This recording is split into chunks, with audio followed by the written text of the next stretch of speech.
To take a plane to another plane, to another plane, to another plane, bumping Baka not nice while I'm trapping in the rain. Wonderful. Good morning. Good morning. Good online friend, Seraphina, and in spirit friend, uh, you know, Yeah, before online, you know, in my opinion.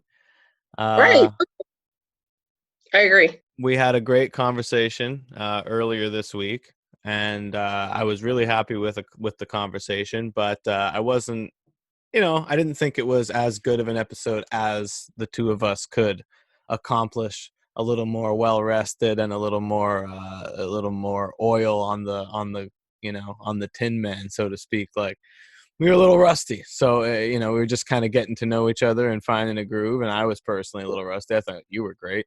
But that being said, I'm really happy that you agreed to do a little redo with me. And I think that, you know, it's valuable. A lot has happened in that time. And obviously done a lot of thinking and reading and all sorts of stuff. So how have you been in this last week I or so? have been also really reflecting about a lot of the stuff that we had previously talked about. Yes. Uh, and a lot of, I mean, the world is changing so fast that I'm not entirely sure that what we would have talked about um, matters anymore.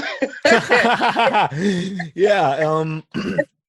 I mean, yeah, I agree completely. Like, even though we talked about a lot of great stuff, and like a big part of me was like, man, like, a lot of the initial reactions were so genuine and stuff. But then, yeah, now that a few days have passed, I'm like, you know what? It doesn't seem quite as relevant, even just a few days later. It's amazing Exactly. how quickly things move, right? Mhm, But yeah, I mean, let's launch back into, essentially what we talked about was, kind of the Black experience in different places in the world. mhm. You've had personal experience in a lot in the UK and then in the Caribbean. Uh, and you expressed how, especially in the Caribbean, it's completely different from what you see in America. Now, maybe you could talk a little bit about that, and then maybe talk about if anything's changed perception wise where you are. I think the Black collective is evolving uh, globally.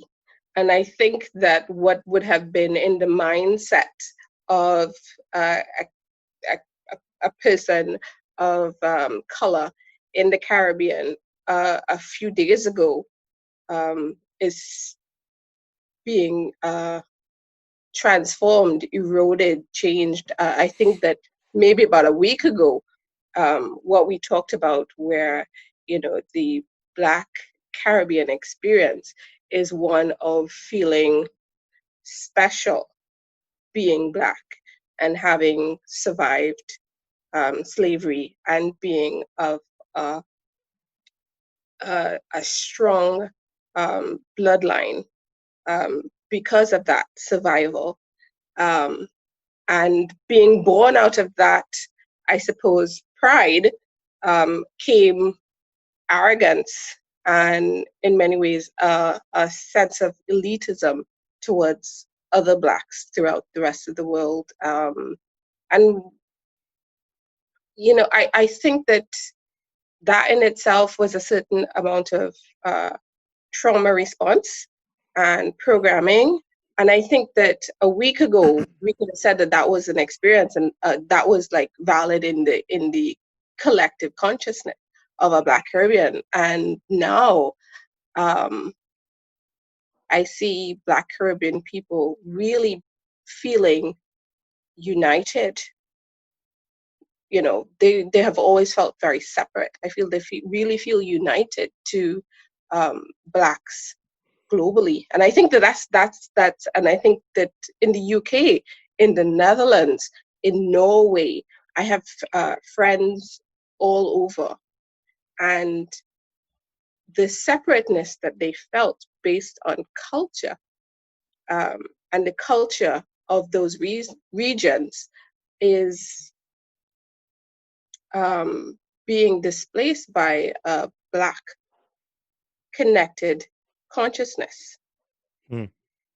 Like, I think that this um, trauma, um, or I should say, this spark of Mr. Floyd's death really ignited the collective trauma, and everything else has become irrelevant. Yeah, it's unbelievable. It's I can't believe what I'm seeing. I mean, every country that has Black people are having these massive protests, and it's not just the Black people. It's the white, Mhm, their white friends, their other people of color friends, um, joining them as well. It's a solidarity. But to speak on what you're saying, it's super interesting, specifically the solidarity of Black people everywhere. mhm, Despite the fact that I think the misconception was always that this was uniquely a Black American experience. Um, I think that it's very clear now that even though there's specific elements that are certainly unique to Americans, um, the root of the issue is felt everywhere. yeah, Uh, I mean, I saw amazing footage from Paris, like um, everywhere. I'm going to one today uh, in right. Canada, so it's incredible. Obviously, it's horrifying what had to happen for this uprising to happen, but it's amazing to see the response. It is, and by the nature of the programming of slavery, it really was to make Black people feel disconnected. It was to breed in individualism into the Black identity, which um, African culture is very much based on community um, and the collective good, the collective, Ubuntu, which is I am that we are, um, and all of those things that people talk about, in tribal cultures, that it is a collective. And slavery really, and I think even post-slavery, by the implementation of European ideals and uh, European identity, and Black people, taking on and putting on those cloaks of European identities in order to function and survive in this Eurocentric world. Um, it really eroded that programming. It reprogrammed you into a very individualistic thinking. Um, and these cultures of, groups of Black people, they develop these cliques and this disconnectedness. There's disconnectedness. I mean, I know that Americans and American leaders have always talked historically about the disconnectedness of the Black community, in the Americas. Um, and that disconnectedness went through the entire diaspora, um, in the fact that Africans do not feel connected to their Caribbean brothers. Um, and Africa went through its own trauma by having its people taken away from them. Uh, Yes. and the colonial, that whole colonial. And a lot more than that as well, right? Yeah. um Yeah, I imagine a lot of what they went through was worse than we have any idea. Even, there's no documentation or footage, obviously no footage, but no documentation of any kind of really the details of what happened there. All we know that is we can only imagine with historically how um you know white people have treated that continent hmm uh, and its people. as less than human. You can only imagine when colonizing those nations and Right. those kingdoms in some cases, how horrifying what might have happened was, to the point where, it is the way that some of these places are now, in comparison to the history pre-colonization and pre-slavery, Right. which appears to be extremely, extremely important and not very taught, or nobody's educated on it, right? All we're Right. taught about is the post-colonial stuff and the slavery and that stuff, if we're even taught about that. Mhm. And from as a healer myself, um, what I see happening throughout the world is the healing of ancestral trauma. Hmm. The individual person, because the individual is healing their personal ancestral trauma, and as a collective, we're healing that wound that has been left festering for a very long time. And through the healing of that wound, a lot of things that have been suppressed by, that have been suppressed because of that, the disconnectedness, the feelings of shame, of unworthiness, the all of those things is being replaced by, um, I mean, we've had some time where a lot of the anger has come out already. A lot of the outrage, a lot of the anger has come out. I mean, there's still a lot of people processing that anger, and there's still a lot of it there. Oh, Um, that doesn't happen overnight. yeah, but we've had enough time to start to see that now that that has come out, you know, um, that the healing is starting, that there is a collective, you know. Absolutely, and it's a beautiful thing to see. As a healer and as somebody who sees from that perspective, what do you think the role is of people who would still stand in denial of this whole thing? I mean, even this morning I'm looking at, I hate social media because I'm reading these comments and people are just still not getting it, and still not, and I don't understand what the role of this stubborn group of people who aren't getting it is in the spiritual picture of this. Like, I feel sorry for those people almost, because they're not being brought along with what is really a beautiful unifying of people, right? They're It's kind of being hard. left behind by their own will, though. It's hard though. It's really hard. It is hard work. Um, People of color are physically processing an old wound. They are physically processing it with their bodies. Hmm. This is, if you think of it, that we all have energy bodies and we have emotional bodies.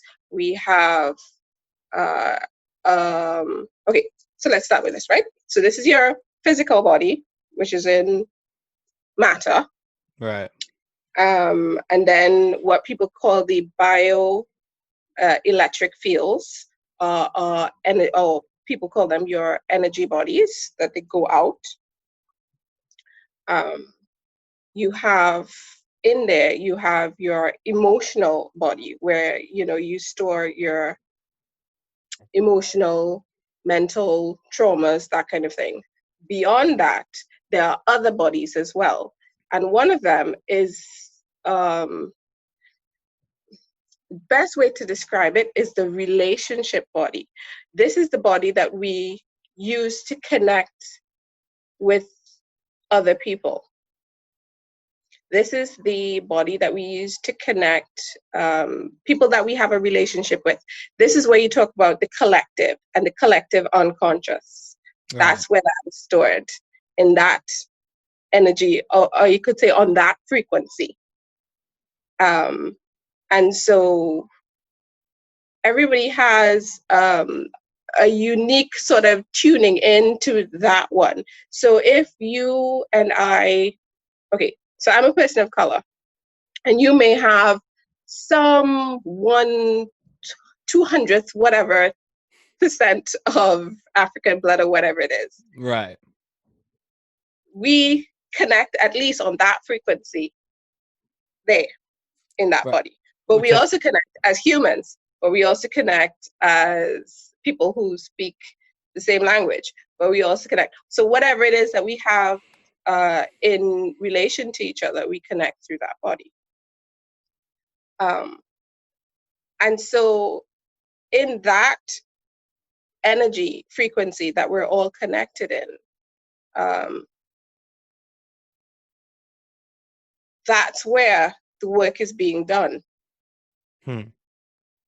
by people who have any relationship to this wound.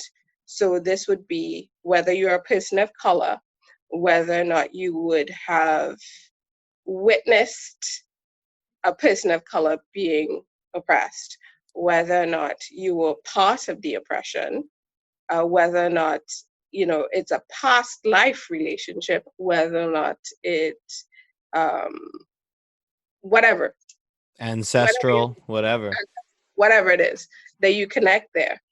And so everybody that is connected on that level is processing at this time that wound. Right. And it's it's a big one. Right. And it's hard work. It's hard Yes. work. Yes. It's hard work because there's a lot of things that are going to trigger inside you.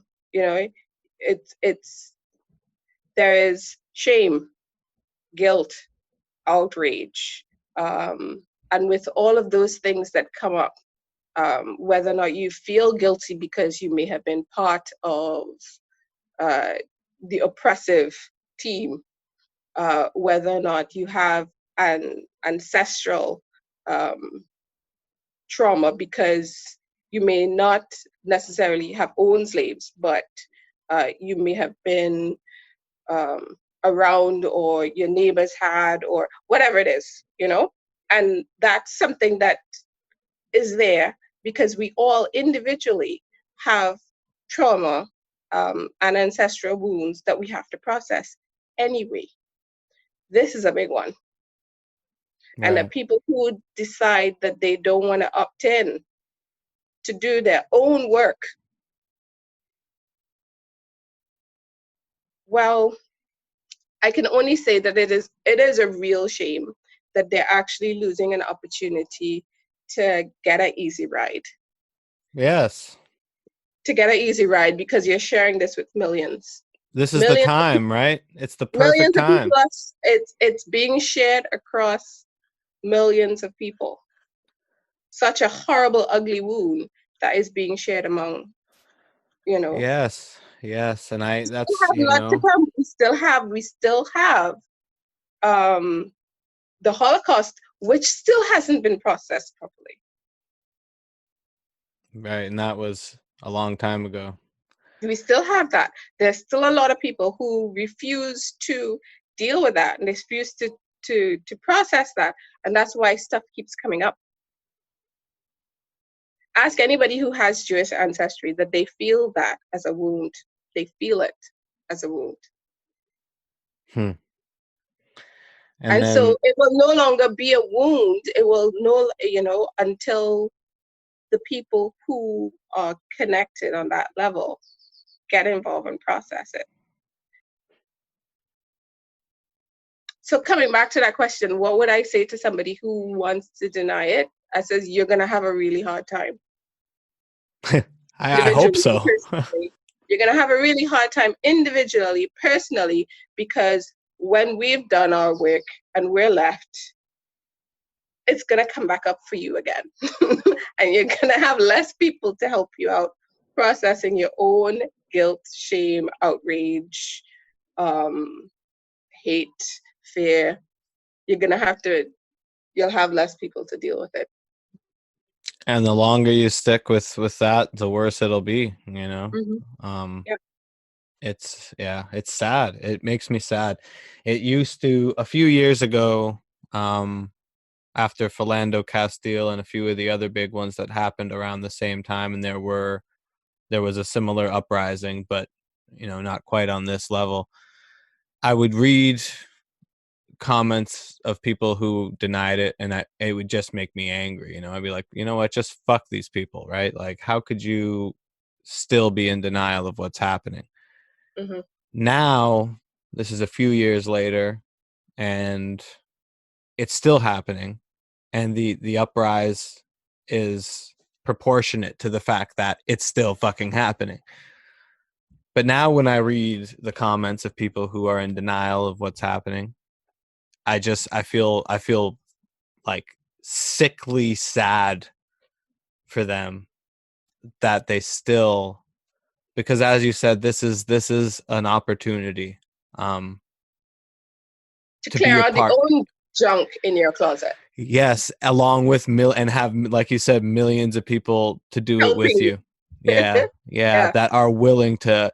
And I was even, this is obviously broader, but just as an example, maybe for people to help understand, as I was using Donald Trump as an example, like if he was a real, actually a good human being on any level, right now would be the chance for him to come out and shock the world and say, I stand against what happened, and I stand with this movement and Black Lives Matter, and denounce all the KKK and racist base that he has. Like, it now could be his time to say, ditch all that and put I money don't toward the movement. But he's I not don't that know. person, you know? I don't think that he has done the work to get to this point to be able to handle that kind of burden. I think too much strong emotions. I think strong emotions are too much for him. To Yeah, me, he seems it'll be denial. yeah, he's to me, he is very uh he processes emotions very immaturely, To say juvenile. the least. Yeah. You know, he that to me that's his handicap. He is unable to handle strong emotions. Yeah, I think he's in denial till he dies, and he's only got a few more years left. So he's almost there. He might as well just stay in denial. But it's Oh, and like yeah, that racist, white nationalist base that he has. Surely the numbers of that base are smaller than the numbers he could gain by denouncing that base and standing with the right side of the movement, right? The correct side of the movement. But it would be too much. Could you imagine, in your I think he'd have a 70s? heart attack. I don't think his heart could take that He kind of. would have a heart attack. I think Absolutely. he would choose to opt out of life and come back in the next one to Yeah, deal he's with. like, you know what? I'm out. Yeah, Yeah, yeah. But just now to relate that to, a less, that's obviously, he's a very extreme example, but that's what it reminds me of, is like, now regular people have that opportunity to deal with this stuff on a personal level, and be able to get with a larger movement of a bigger community that would right. support them in that, if they were to say, you know what, I've been wrong. um I've been wrong, and I want to learn, and I want to figure out how I can help. There's not a Not a, single yeah. white person who has made that effort that's been denied or been shooed away, that I know of. You know, Oh, no. you think there have? I don't know. Maybe There's a few. maybe I'm not at the There's meetings. I don't know. there's some distrust in the black community towards do-gooders, as they would call them. Right, but in this time, well, yeah, And this time, and yeah, this time I think everyone's a little more receptive to, they you are. know.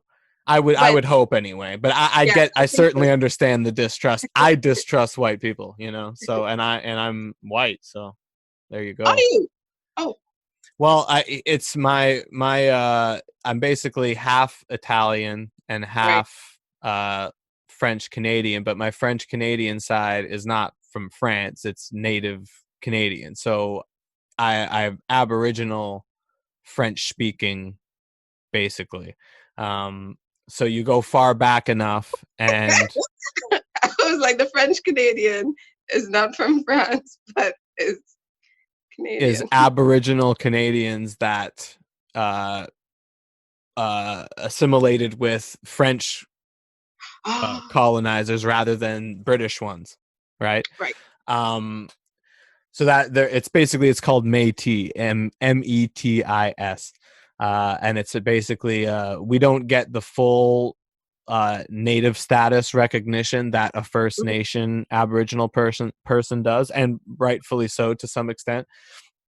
One of Justin Trudeau's big promises was that Métis people would get the same native status under his, and it never happened. But anyway, that's a whole other story. But regardless, yeah. So I still identify as white because a lot of people don't consider Italian like white, but to me Italians are still white. They're just like flavored white, you know. Okay, okay. Are we gonna make one of those kind of really horrible cultural stereotype generalizations? Yes, we are, but I'm Okay, allowed to because I am one. That's the rule, right? But okay. but yeah. So on my mom's side, we didn't really know that history until very recently. She had Right. a cousin who became like a university professor and went into the history, went into the ancestry, and basically found out that we weren't just French, we were Métis. But they, my a lot of my family was racist to Aboriginals because that was a mindset they had to take on in order to not be put into these camps and these reserves that natives were put Exactly. into. So basically, to avoid institutionalized racism, that side of my family has a history of denying their native heritage and becoming French, and we're French Canadian, right? But you Mhm. go back only a few generations, and they're doing dances around fires and like, oh, you know what I mean, Hey. they had native beliefs, and so now a lot of them have started to embrace it because that history has been exposed. But I am not, you know, if I'm applying for a job, I'll tick the Aboriginal box, you know what I mean? But if I'm being honest with myself, my upbringing is more Italian, is more European. So I call myself white, or I identify as white. Um, Despite the fact that, yeah, if you're gonna go by generalizations and stereotypes, I'm certainly a flavored white. My food has seasoning. I have a culture. Oh I no. What are yeah, you saying? I don't. What are you saying? Yeah, I'm not. Oh, I'm not a white stereotype. All right, but yeah.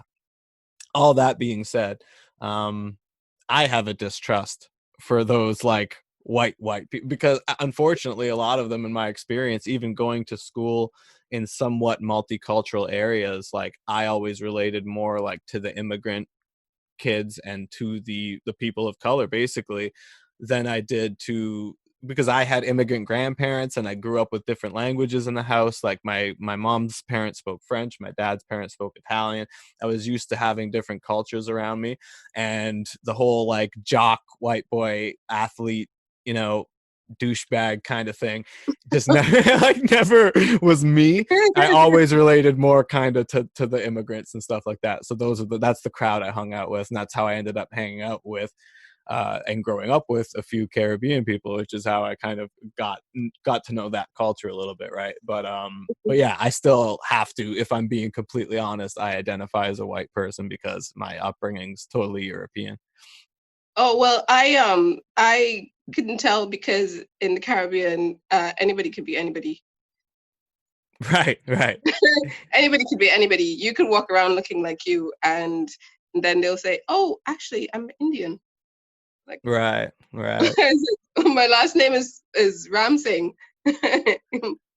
So That's kind of funny, right? Yeah, the mix. And then what kills me is like, it's funny to us when I found out that there was a lot of like Asians in Hmm. the Caribbean, and that they speak with like accents, like Caribbean accents, and it's just hilarious for me to imagine like a Chinese guy speaking in a Caribbean accent. Like that breaks my brain a little bit because I like, but yeah, my friend is like, no, they're everywhere. Like you go to like a Chinese restaurant and there's Chinese guys speaking like, yeah, man, what you want.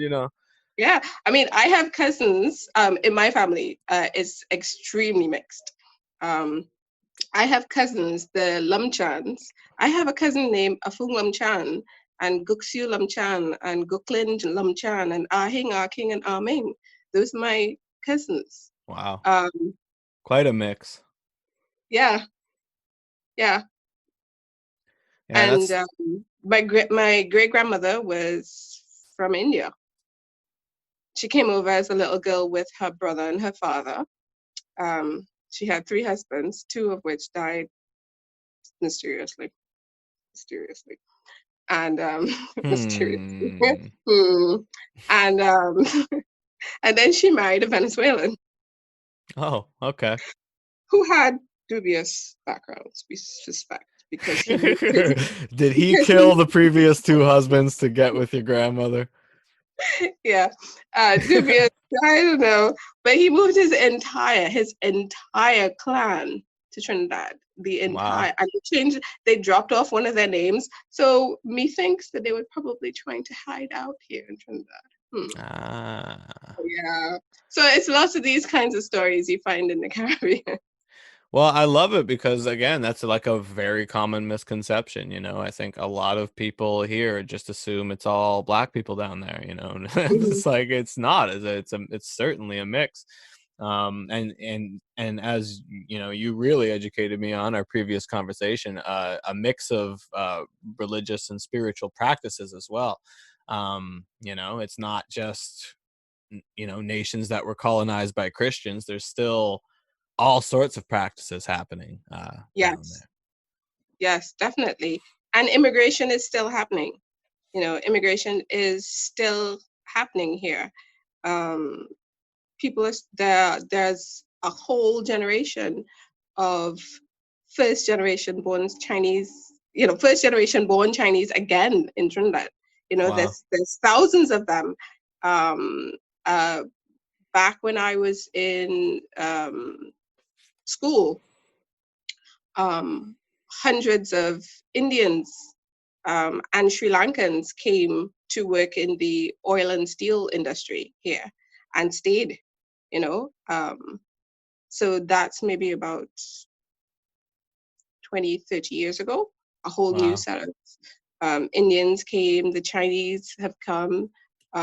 There's always Europeans deciding to um, move to the Caribbean. Um, and people always stay, you know? Well, I would imagine it gets difficult to leave, especially when you come from some of the other places they're coming from. You like, you're coming from a really like kind of crowded inland kind of place, like like in the middle of China somewhere, in the middle of India, and then next thing you know, you're on this island. I'm sure working in the And a oil slew and of steel. Chinese restaurants, a slew of Chinese restaurants just open across the country, and people are falling in love with Chinese food all over again. Wow. I want some Trinidadian Chinese food. That's they Chinese probably. Chinese food is very different. Yeah, I would imagine it's not like, Canadian Chinese food. Chicken balls of sweet and sour sauce. You don't know about chicken balls of sweet and sour sauce? That's like, well, that's a really that's a really white bread example of Canadian Chinese Okay. food. We get more authentic shit than that. But if you're gonna think of like yeah, it's literally just these little um deep fried balls of chicken that they put sweet and The sweet sour and sour. sauce. They call them Okay. chicken balls. But anyway, yeah, I'm sure they don't eat those in China. Let's put it that way. At least not the same way. Um, but yeah, like I did definitely want to get into some of that, the different spiritual practices, and the rituals and stuff like that that we spoke on last time.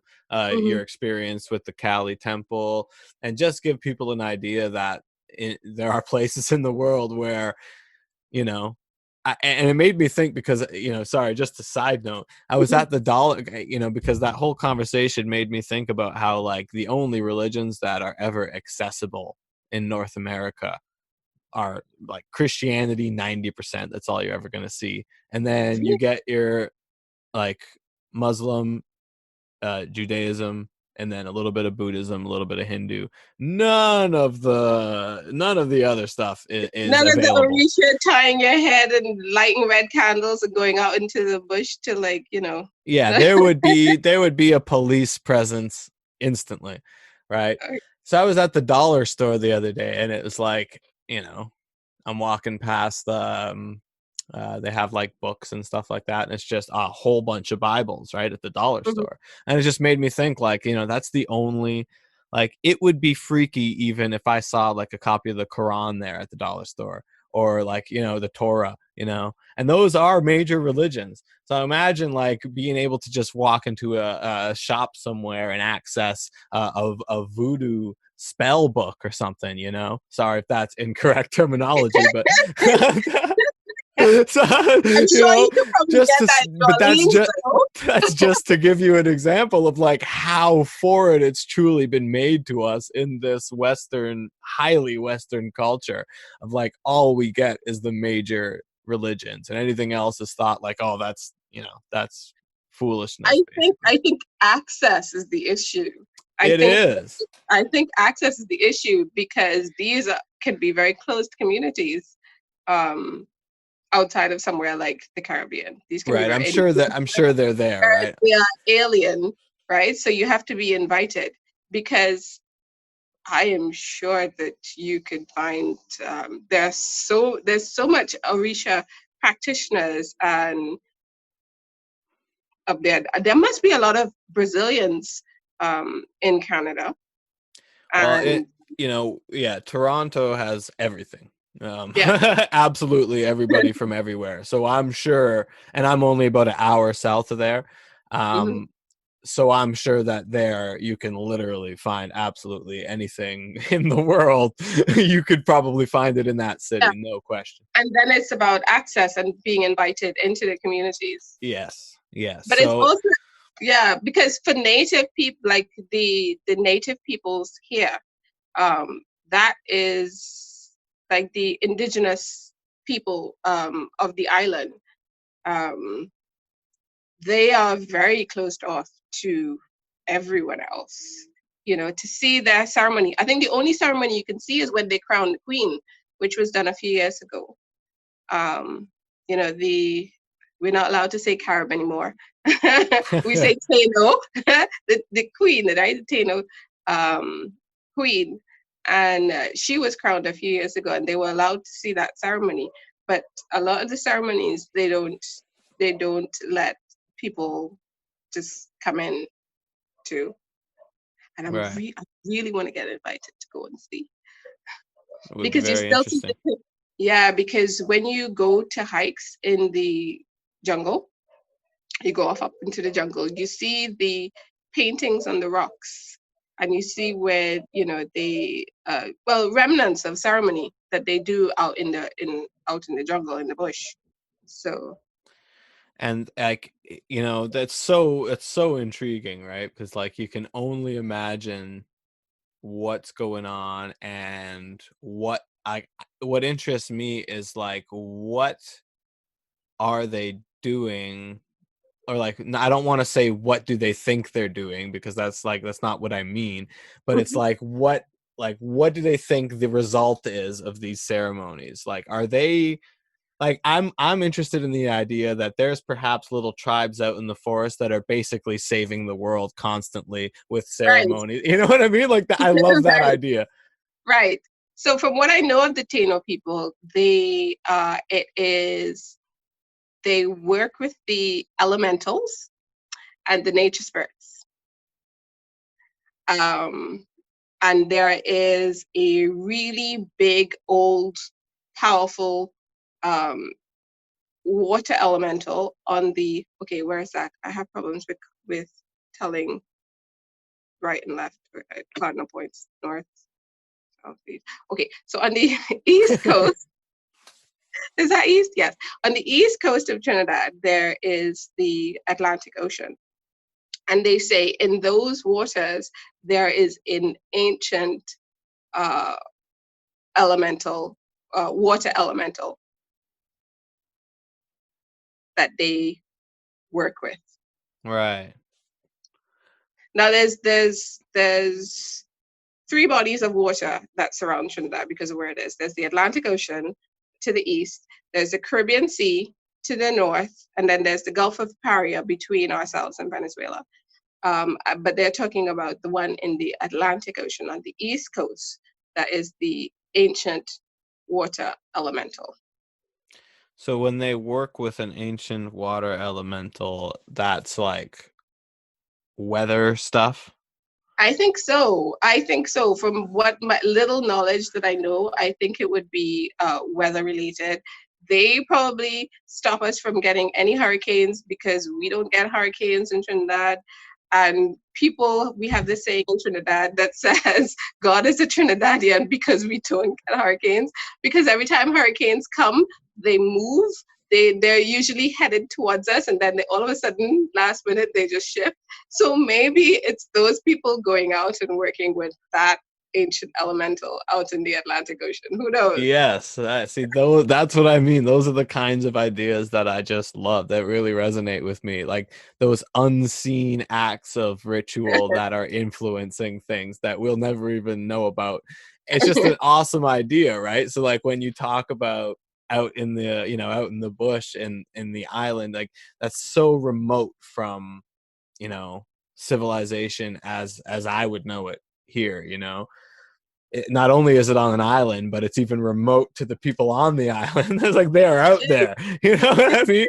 And they're doing these ceremonies, and it's like, what, like they're restoring balance, like it's an awesome thing to think about. Because we also have a really major um, fault that runs across the island, like a really major, like earthquake fault, Like, yeah, like and land.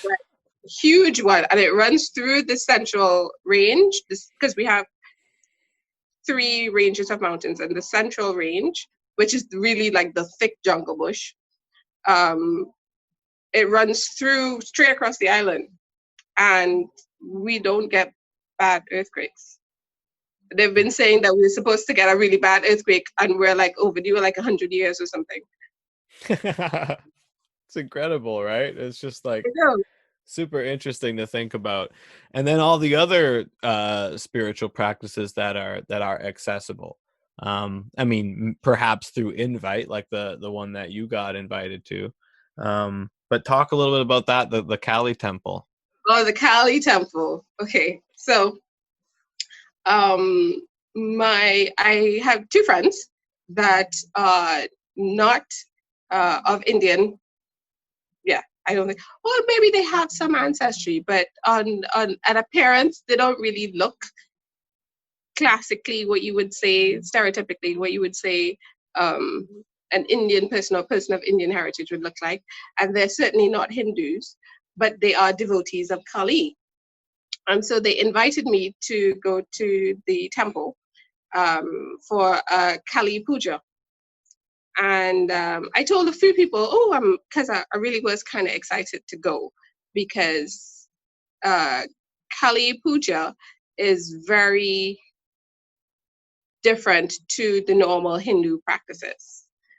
So if you tell somebody who is Hindu talking about Kali, they usually get like scared or fearful.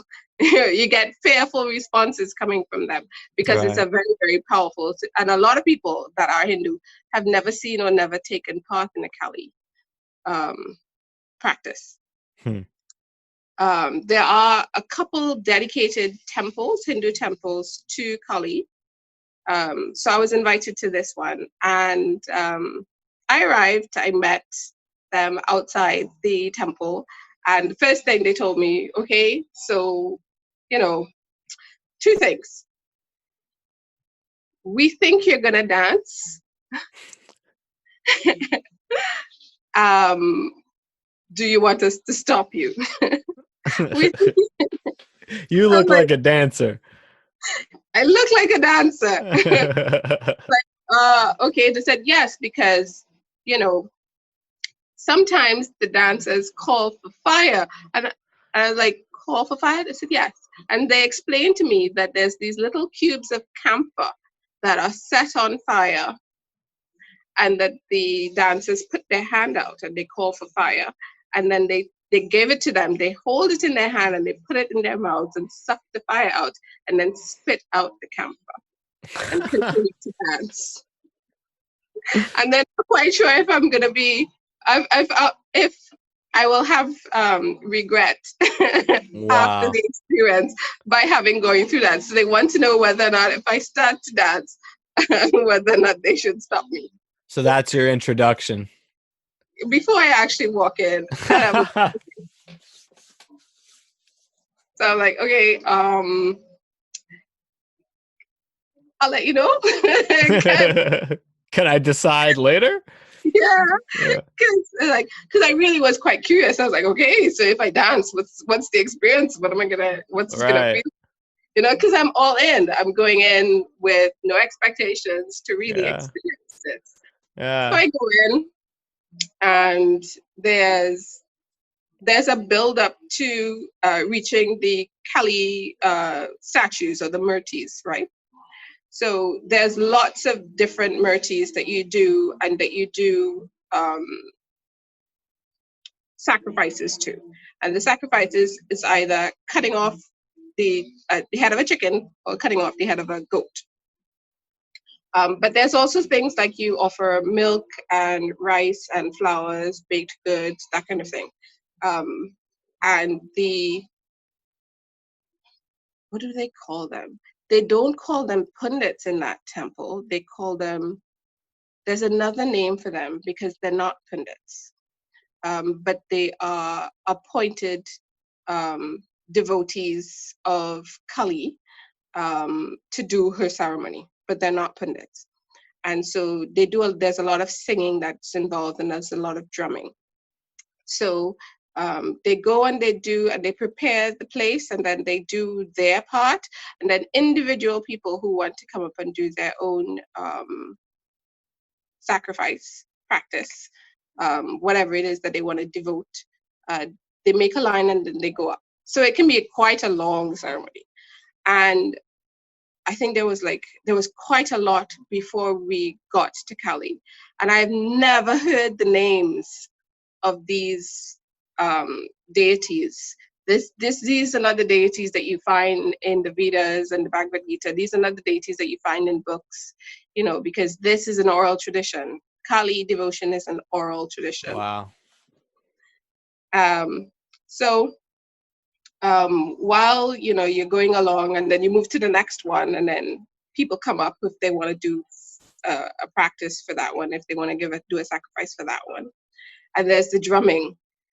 And the drumming starts to intensify as you're going along through the service, because you're building up to get to Kali. And I'm always moved by drums anyway. Being a Black person, I'm moved by drums. But I could feel my heart beating with the drum, which I think is normal.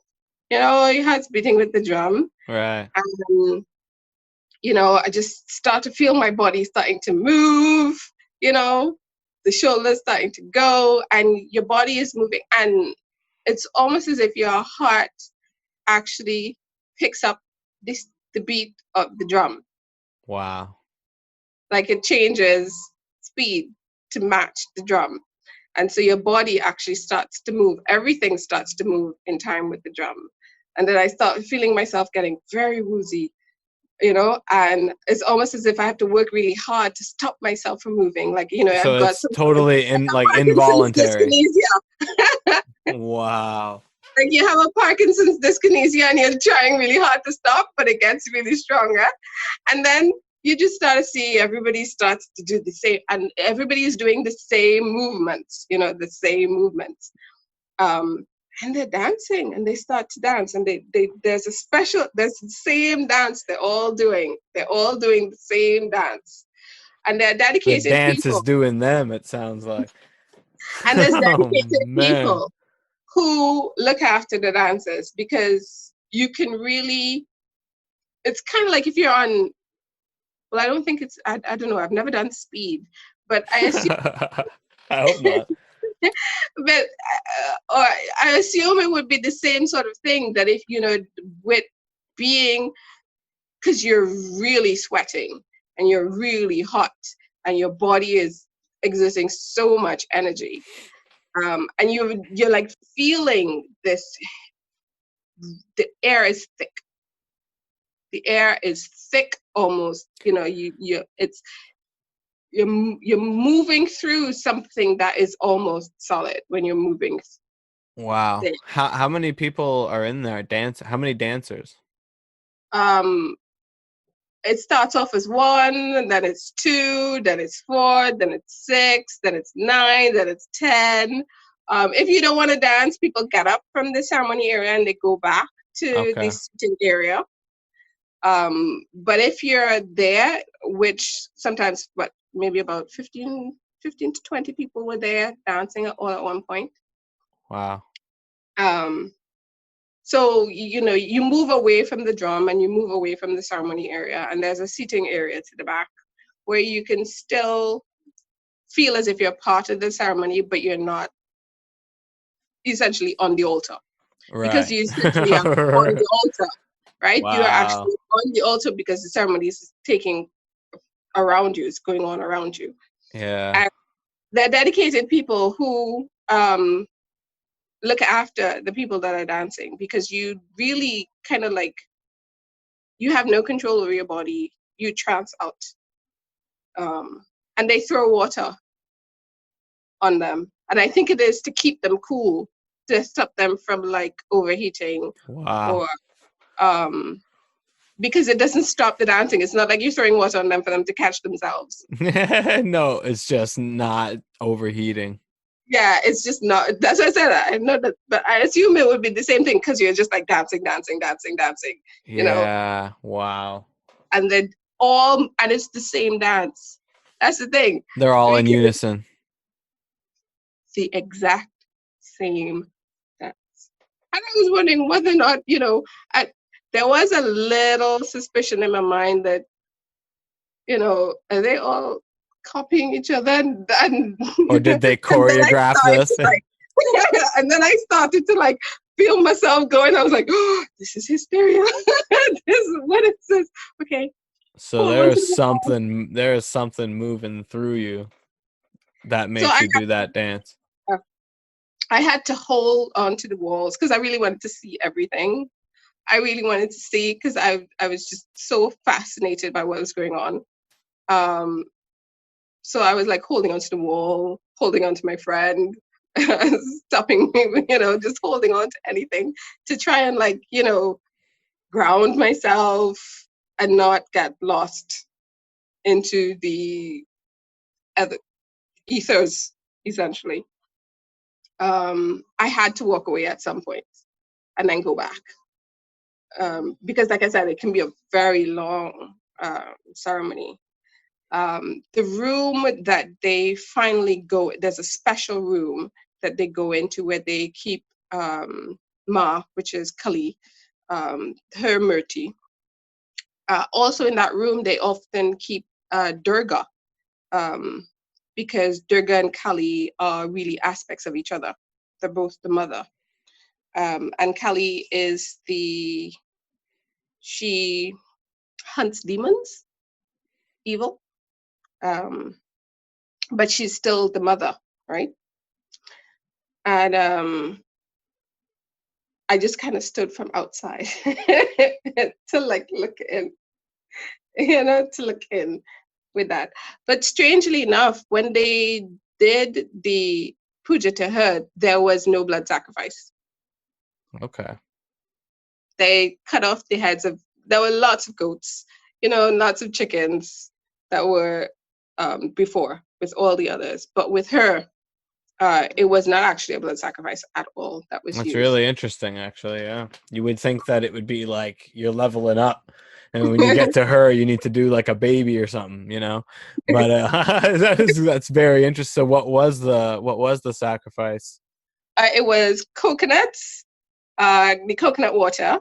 Wow, There were bananas. There were apples. There was this sort of a fried cake thing. There was kind of like a rice pudding, a milky rice. There were some sweets. flowers. Yeah, lots of sweets. There were flowers. There were lots of things. And Lots then of what things. happens? Um, they sing special songs to her, and they offer the offerings, and they bathe her statue with them, essentially. I was like, it's a bit of a letdown. You're thinking, you're That's thinking, like, hilarious. but the drumming actually intensifies in there because people really trance out, even though there's no blood sacrifice. So I don't know if it was that they were building up to it, and that was Right. enough. But there was none.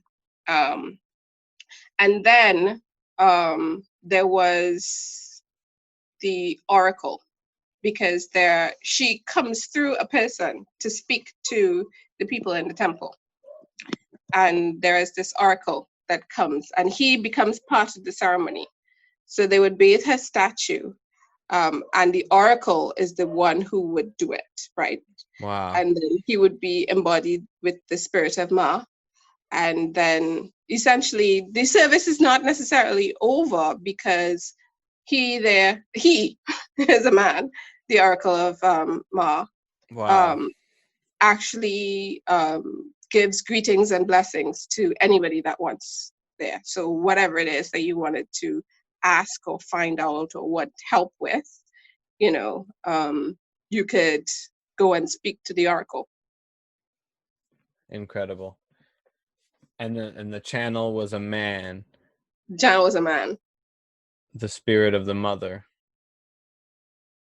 And you got to speak to the oracle? I did. I did. Because it was my first time there, there's a rule in the temple that first time visitors, they get to be first in line to speak to, because they believe that there is a reason why you were invited, that you came, because Ma has a special message for you. So, Right. they put you first in line. That's nice. I know, because that line is long, long. So they want to make sure that like you're not going to skip out and not get your special message. You got this rare opportunity. Yes.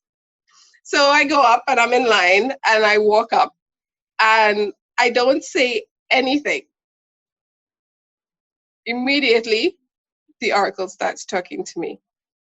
And it talks in this, it's his voice. It's a man's voice, Right. but it talks in such, I still remember it. It talks in such soothing, nurturing tones, Like a mother. like a mother. And still kind of reeling from my kind of experience, you know, some of the things that she said initially, I missed some of the words, but I remember the feeling of being loved and taken care of and looked after. And I heard that, that you are, that you are Ma's special child. So it was things to that effect, you're my special child, that Ma always looks after you, that, Ma loves you and she's always looking after you. And then Ma talks about, you don't have to worry about it. Um, you know, uh, you don't have to worry about it. It's all going to be resolved in less than a week. You're going to have easier time at work. They're going to move you to a whole new department. All of that that you're worried about is going to go away. Without you mentioning it at all. Me mentioning, I did not say anything. I did not say anything. And I'm like, work? New apartment? What? Because I was having problems I was like totally stressed out at work. I was overwhelmed. I had a lot of responsibilities, and I was really physically drained, and just having a hard time. And Unbelievable. don't worry about it. It's gonna be resolved. You're gonna move to a different apartment. It's gonna be less than a week. It happened. It happened. Less than a week, I got transferred out of the blue to a different department where I could make my own hours. Right? And I was being paid more money. Yeah. Unbelievable. So you must have just been like, what is your feeling at that point? Like when you first hear all that, obviously I'm assuming you're astounded because of the fact that this person was able to pick that stuff out, right? So that's And I went on one level. yes, yes. And And I then when went, it actually happens, yeah. But you see, I went with a certain amount of faith. I went with a certain amount of faith, not and without suspicion that this is a gimmick. I right. went very open to have an experience, assuming and accepting that everything I experience will be what I experience. The jarring part for me when I was talking to the oracle, as soon as I finished talking to the oracle, at the side of the oracle is this man with a notepad, and he is the man of business, right?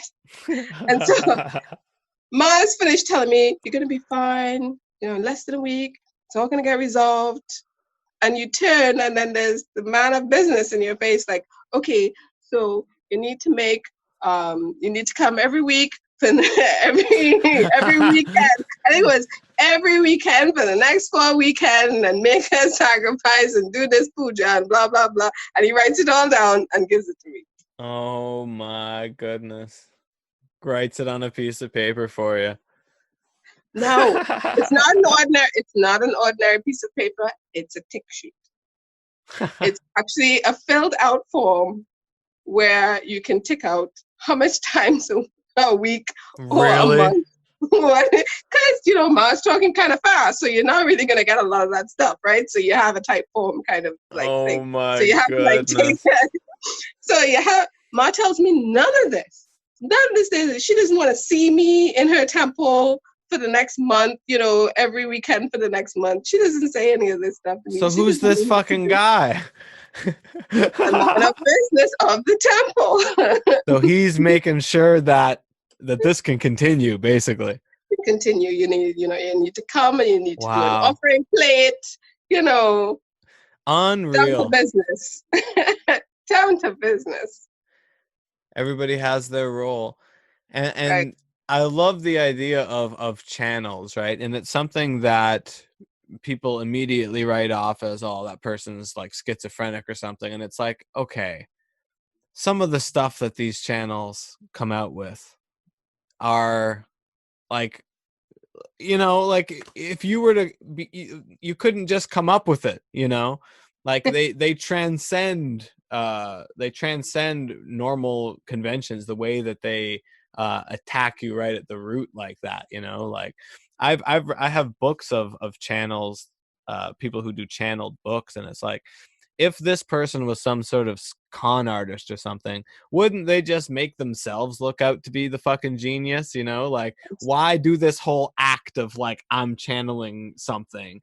Like the one that I read, Paul Selig, he straight up is just like, he's embarrassed by the way that he sounds and stuff when he's doing channeling. Like he's not a woo kind of guy, and he just kind of is able to do this, and the stuff that comes out is beautiful and incredible, and synchronicities that related to my life while I was reading it. It's just like unbelievable stuff, right? And it's like, if somebody was just bullshitting this, wouldn't he just make himself look out to be some kind of messiah or something, instead of saying, no, I'm channeling this other thing, right? Like if that person, you mean like Deepak Chopra? Yeah. Shout out to Deepak Chopra. He's made a lot of money off being spiritual, that fella. But yeah, like make themselves some kind of messiah, exactly. And it's like the fellow that you spoke to, you know if he was some bullshitter, and I'm referring to the channel, not to the man of business, if the channel was some bullshitter, wouldn't he make himself out to be the fucking messiah? You know what I mean? Why would he say I'm channeling the spirit of the mother? It's like it has nothing to do with me. I'm channeling this thing. So how could there be ego involved in that? And I'm sure there has been bullshitters in the past who've said that they're channels, but the ones where the message that's coming through is undeniable. It's like there's something to that you really Yeah. can't explain. I'd trust a reluctant channel because Yes. because the concept, I mean, just on the ordinary, you getting your own personal downloads that Right. are not based on anything that you read in a book. Sometimes they contradict things that you read in a book, or they contradict popular belief, but it's just something that you have, personally, your own epiphany, a download that comes in, and you're not a channel and you are reluctant to like put that out there. Right. Right. Imagine you actually physically opening up your entire body, And have allowing somebody something. else's words come out of your mouth. Yeah. Yeah. No, you got to be reluctant to be a channel, to be a genuine channel. You got to be a little bit fucking mind blown yourself, right? Like, I Yeah, don't trust one that's like, I do this. It's like, yeah. yeah, Yeah, I mean, no, it's there's no almost like, ego. the loss of individuality, the loss, of self. Yes, it takes a relinquishing of your ego to do Hmm. that, whereas somebody who's full of shit is going to be all ego and going to make it all about themselves, right? Yeah, Yeah. I And there's certain communed with the spirits, and they told me, yeah, exactly. And they told me I'm the only one they'll talk to. You yes, got to go through me if you want to talk to these spirits, right? that sounds familiar. I think that's written in a book somewhere. Maybe the most read book of all time and the most published book of It all could be that time, right? one. Could It be, could be it that could one. be. And I don't think it's Harry Potter I'm talking about. Yeah. But yeah, no, that's kind of funny, right? But then yeah, they certainly wouldn't be working in these Kali temples that you have to get an invite from a friend to even know that it's there, and that Hmm. an entire religion of people that know about this are scared of it, right? When you refer to the Hindus like being like, ooh, Kali, like, and then outside of that, and like nobody even fucking knows what the hell that is, right? So it's just like somebody who is channeling these, like, for lack of a better word, psychic messages to you. um if he was just full of shit, why would he be so private and, like, not You advertising? know, And I don't think that he would tell anybody that he's an oracle for a Kali. no, I, exactly, I like don't think. he's probably just a dude. He probably he probably has a job. Yeah, an Yeah, it's ordinary 9 to 5. yeah, Yeah. it's incredible to think about. But The now it amazing seems. people that we have hanging around us that we don't know. Yes, yes. And now it seems like, luckily, there's more of a space for those people to feel comfortable Hmm. talking about this stuff and not doing it in the prime in secrecy all the time, right? Yeah, shout out to Soberish. Shout out to Soberish, right? And connecting people like us. And there's your perfect example of a reluctant channel, right? And that's you know she opened up my ability to uh sort of have a compass in who I trust and who I don't trust talking about this type of stuff, because the bullshit meter, like, is so clear now. Whereas Yeah, earlier in my kind of spiritual seeking, like, I might have been duped by some fake guru type person, right? um a lot, like, now my radar is like on point, and a lot of that does have to do with Soberish and Jet, like, because the more of just a normal ass person they are, the more trustworthy they are. And that's what I love about you too, is, right, you're just more or less a pretty normal person. You're not out here I like, am so not normal. well, no, So, normal's normal. I'm not normal either. Normal might be the wrong term, but you're not putting on a show. You're real, let's say. yeah, You're genuine, I guess is the thank better you. word. Yeah, it's better word than normal for sure. You're not out here like, look at me, like everybody check me out. Um, and that's why a lot of the stuff you say resonates so much, because it's like, uh, it's relatable. And I think that, yeah, more like genuine people need to be genuine about that part of themselves as well, so Mhm. that others can feel like it's okay, and like it's cool, and like it's normal, and you're not going to be looked at like you're crazy for believing this or that, right? It's Yeah. important. Yeah, because some of this stuff, I mean, I am not immune to, that I still get like, oh, that reaction, like, holy shit, what did I just see? What did I just hear? Like, Yeah, of course. what? Yeah, It's and like, I would never want to like, lose that.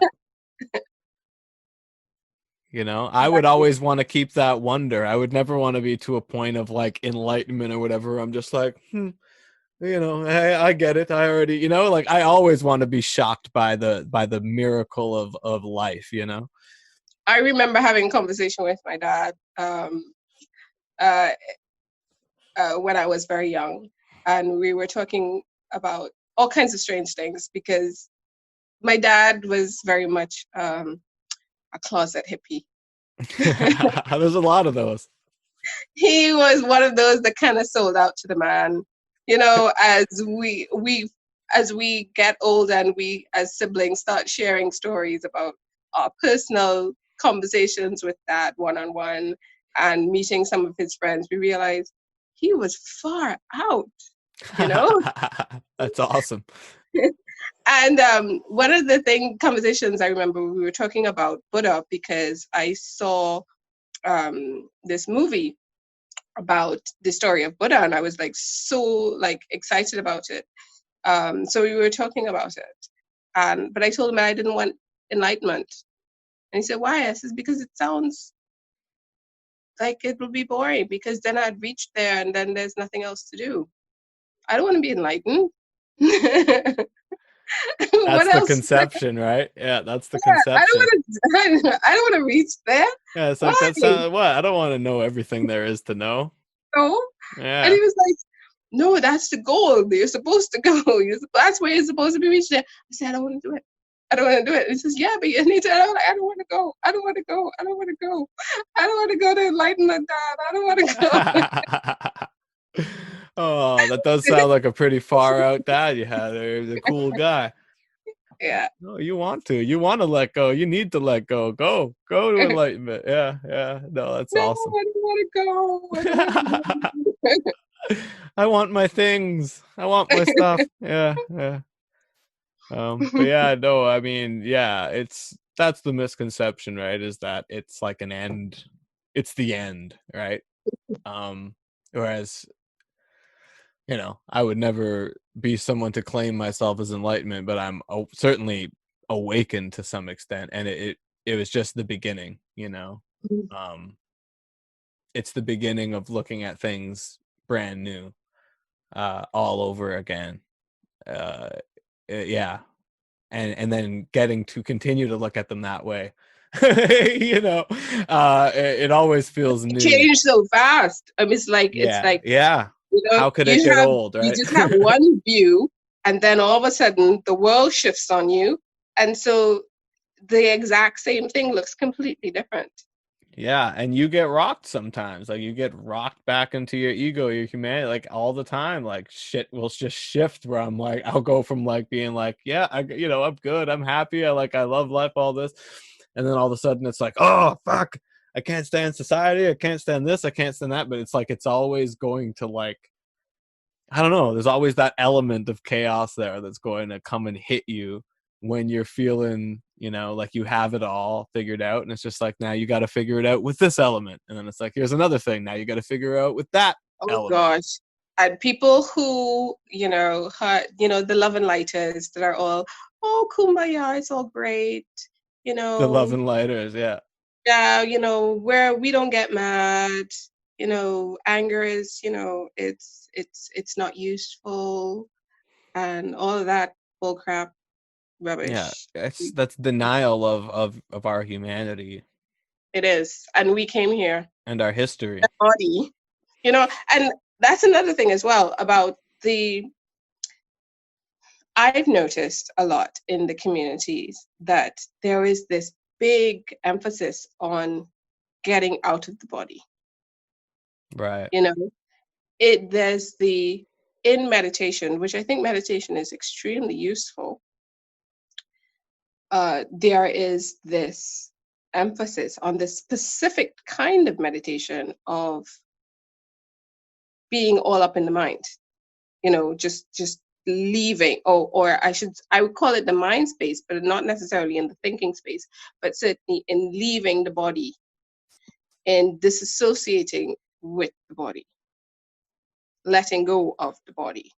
There is all of this, the astral projections, Mm-hmm. and all of this thought work that is done, Right. and they ignore the body work that has to be done. Mm-hmm. As a human being in this experience, we have these bodies. If for a reason, this is, you are to process in your body. You're not Yes. to process outside of your body. You process in your body. Yes. You experience in your body. You are evolving in your body. We're not transcending and leaving our bodies and becoming these spirits, like Mm-hmm. these elementals and stuff like that. Yes. We are moving with our bodies, so we need Yes. to be in our bodies. We need to bring everything that's outside there into our bodies and move with our bodies. Yeah, I could not agree more. That's the feeling I have as well, that the goal should not be to exit this. It should be to bring this up. And I Bring think this up. that's why we're here, right? Hmm. Is to raise whatever you want to call it, this 3D, this physical, this matter, Hmm. raise it up to the highest vibration that we possibly can. Yeah, um and sort of, and use our bodies as the gateway to sort of to do that, to yeah, bring that higher energy here, and assimilate it as best we can, and raise the frequency of this physical heavy shit that's around us. I don't think we're meant to leave it behind. I think we're meant to transform it. yeah. And I think that you put it quite beautifully. Yeah. I try. Yeah, we have to. We have to. These are new concepts. They're Oh, ancient, but they're also new in the current context, right? With that, I sometimes think, I struggle with the language yes, to, um, because I have I understand it, I feel it in my body, I understand it in my mind, but to find actual words in the vocabulary to be able to translate it to somebody else to understand yes. what it is that I'm feeling or experiencing is sometimes challenging. Hmm. And certainly, so many of these words have different connotations in other Mhm. people's minds based on their own experience with the words. Like, I still wish I could use the word God without feeling like it's immediately referring to this god or that god, or you know what I mean. Like, I just love calling the universe God. I think it's a great word for it, but I can't use that word because to other people it's going to land like with immediate connotations of whatever this guy's talking about is bullshit. Yeah, exactly. There's my or God. this or this guy's a crazy Christian, or like whatever the instant belief is. Yeah. And God's just one He's example. not Like, quite there yet. yeah, You know, yeah. Even words he's like not quite there divine, yet. and words like enlightened, and words like, they've all kind of been not ruined, but they don't mean to everybody what they mean to you necessarily, or to Mhm, me, right? mhm. So the language is very difficult because there's so many misconceptions around so much of the stuff we're talking about, that you have no idea how it's landing on the other person ever, unless they're reacting really positively. You really don't know what the fuck they're thinking. They're looking at you like, yeah, yeah, yeah, okay.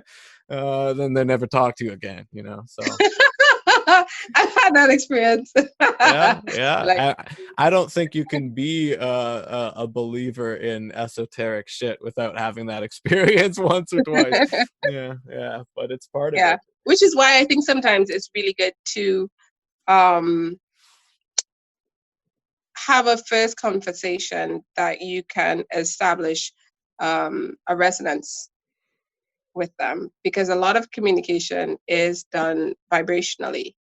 And Right. so, even though I may choose a word that might mean something else to you, you will get the essence of what it is I'm trying to say through Based the on resonance factor. right, right. Yeah. But even that, you got to be to a certain level Mhm. of resonance to even understand that, you know. Yeah. But thankfully, it seems like more and more people are starting to become comfortable with this stuff at the very Hmm. least. Um, Oh, I have an actual example of that cool. whole resonance, and that sometimes language can doesn't always necessarily is not always necessary. I had a boyfriend years ago that spoke no English, none. How he became my boyfriend, me not speaking his language and me and him not speaking, is all resonance. Right. All resonance. He would speak, I would speak, we understood the Wow. meaning of the word, the resonance of the word, not the actual words, because I really had no idea of what those words meant. But the, and I think because he was also very empathic, and very sensitive. And so, on that level, we could communicate through meaning, Right. goes through words. Well, it would certainly help to be empathic for sure. If you can't use your words very well, yeah. That's very interesting. Um, I mean, you know, those are really great qualities to look for in a partner for a relationship, even if you speak the same language. So it's kind Hmm. of cool that you had that kind of filter of not being able to communicate with words at all. So you had to find those real qualities in each other, Yeah, right? That sometimes words can be an illusion, yeah. hiding what's within, right? So that's almost a more genuine relationship It, than one with it words. really was. It really was. And he learned English, um, you know, and when he started speaking English, it was almost as if, okay, I'm sure that's I'm sure that's it was almost like it was almost like a handicap, because Right. I'm listening to the words, but I know that he was a much more sophisticated speaker. But instead of using that sort of basic language, Right, you know because what I now mean? there's this layer of his head of he's trying to translate what he's trying to say, but he doesn't quite have all the words yet. So now it's like, yeah, some of the magic's just gone. But that is a great example, you know, of like just that resonance, you know. And I would hope that people who know me well enough know that when I say the word God, I'm not talking about the big bearded white man on the cloud, that I'm talking about something a little more subtle and harder to paint a picture of, to to say the least, Hmm. or whatever that word is, you know. So that's a good point. That I think the person delivering some of these harder to deliver messages, you know, they can be forgiven for not having the best choices of words, because really there's not too many options that haven't kind of been soiled one way or another in people's minds Yeah. already, you know. But that's why I love to have these conversations, because you know there's going to be more common terminology that we can use when we talk to each other, and hopefully anybody who's listening Right. we'll have more of a chance of catching it in that net, I totally forgot that we were doing a show, and I thought we were just having a conversation.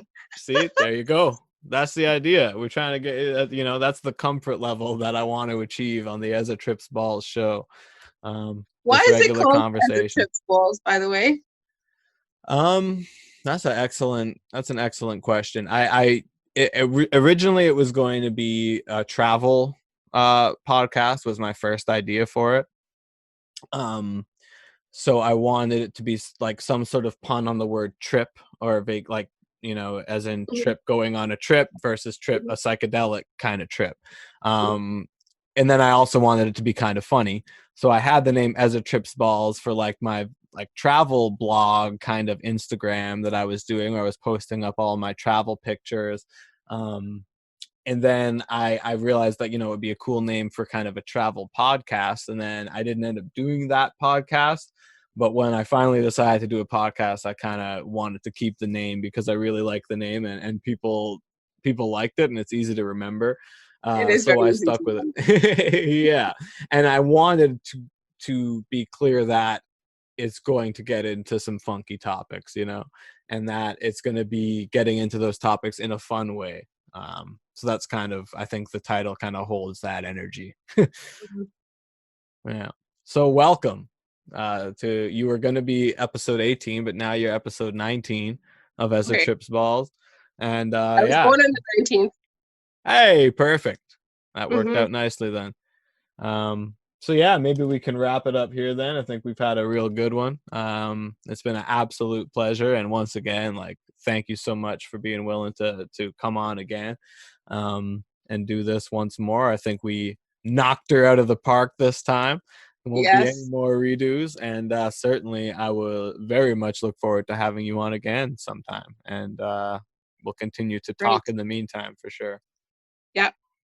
Yeah. Anything else you want to say before we something we might have left out or anything before we head off? No, I think we covered quite a lot.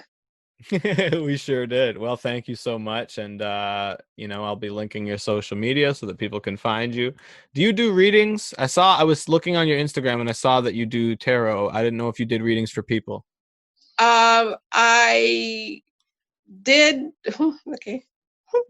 I started my YouTube channel doing tarot readings, um, and because it was like a new, I always did readings, but being out there in social media was kind of jarring for me. Right. The kind of responses that I got, I needed to take a break because it was a little overwhelming. Fair enough. And so, yeah, I do tarot readings. I also do Reiki um, as well. I do lots of stuff. But I've only ever did it on, like I didn't really advertise it out, fully out there, on a Gotcha. global. And when I did, it was a lot. So I hid for a month. All right. Well, if you're listening to this, please do not bombard Seraphina with uncomfortable messages. With whatever you got to say, don't scare her away, because I enjoy talking to her. But that being said, check her out on social media. Um, Pretty awesome human being. So once again, thank you so much for coming on, and until next time. About to take a plane to another plane, to another plane, to another plane, bumping back and not nice while I'm trapping in the rain.